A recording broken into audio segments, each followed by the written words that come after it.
నిజామాబాద్ జిల్లా కొనుగోలు కేంద్రాలలో ధాన్యం విక్రయించిన రైతులకు వెనువెంటనే బిల్లులు చెల్లించేలా చర్యలు తీసుకోవాలని కలెక్టర్ రాజీవ్ గాంధీ అధికారులను ఆదేశించారు.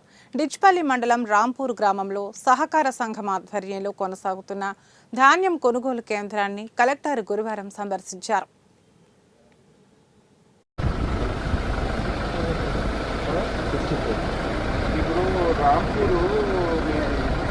రాంపూర్లో ఈ టోటల్ ప్రొక్యూర్మెంట్ 1800 మెట్రిక్ టన్నులు అంతా అయ్యింది.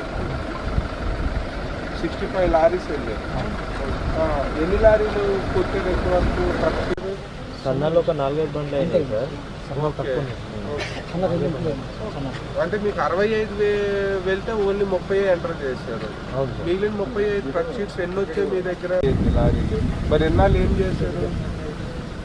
ఎప్పుడు నుంచి స్టార్ట్ అయింది మీ ప్రొక్యూర్మెంట్? సెకండ్ మరి సెకండ్ అంటే ఈరోజు డేట్ ఎంత? 28, 26 రోజులు అయ్యింది. స్టార్టింగ్లో కొన్ని ప్రాబ్లమ్స్ ఉండే కదా సార్. అదే అన్ని జిల్లాలో అన్ని సెంటర్స్లోనే ఉన్నాయండి ప్రాబ్లమ్స్. మీరు ఎవరు, మీ సీఈఓ ఎవరు అసలు? వీళ్ళు వాళ్ళతో మాట్లాడి